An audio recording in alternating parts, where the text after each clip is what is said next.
5వ సామాన్య ఆదివారం నాడు యేసు ప్రభువు మనందరినీ ఉప్పులా వెలుగులా ఉండమని ఆహ్వానిస్తున్నారు. ఉప్పు తినే పదార్థంలో కలసి కనిపించకున్నా దాని ప్రభావం రుచిలో తెలుస్తుంది.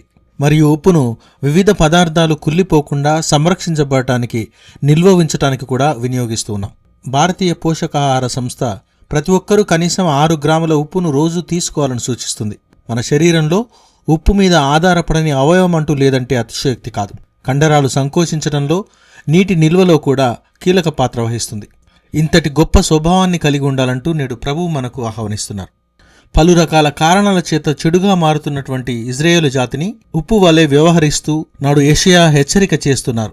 అన్నార్తుల పట్ల, బలహీనుల పట్ల అండగా, ఆదరుగా ఉండాలని ప్రభు మాటగా చెబుతూ ఉన్నారు. ఇతరుల జీవితాలకు రుచిని, అర్థాన్ని ఇచ్చేలాగా జీవించటం ప్రతి క్రైస్తవుడు చేయాలి.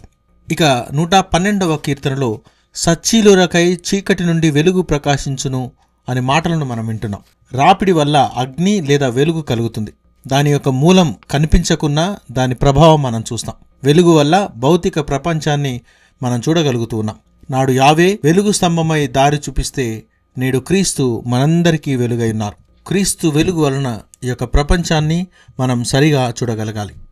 క్రీస్తు ఇంధనంగా మారి తనను ఏ విధంగా వినియోగించుకున్నారో పౌలు కొరింథీయులకు వ్రాస్తూ చెబుతూ ఉన్నారు. వెలుగే జ్ఞానమై మనం జీవించగలగాలి.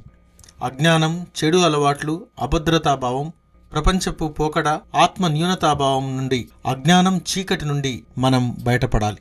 సామాజిక, వ్యక్తిగత విషయాలపై సమగ్ర అవగాహన కలిగి ఉండటమే నిజమైన వెలుగు. మన యొక్క సత్క్రియలు, మన యొక్క జీవిత విధానం ద్వారా వెలుగై ఇతరులకు చేరాలి. మనం ఉన్న చోట ఉప్పు వలె అంతర్లీనంగా తగిన ప్రభావాన్ని చూపించినట్లే విషయ పరిజ్ఞానంతో బాహ్య ప్రపంచాన్ని జ్ఞానంతో ముందు నడిపే వెలుగులా మారాలి. క్రీస్తు వెలుగులో క్రీస్తులా జీవించుదాం. ఆమేన్.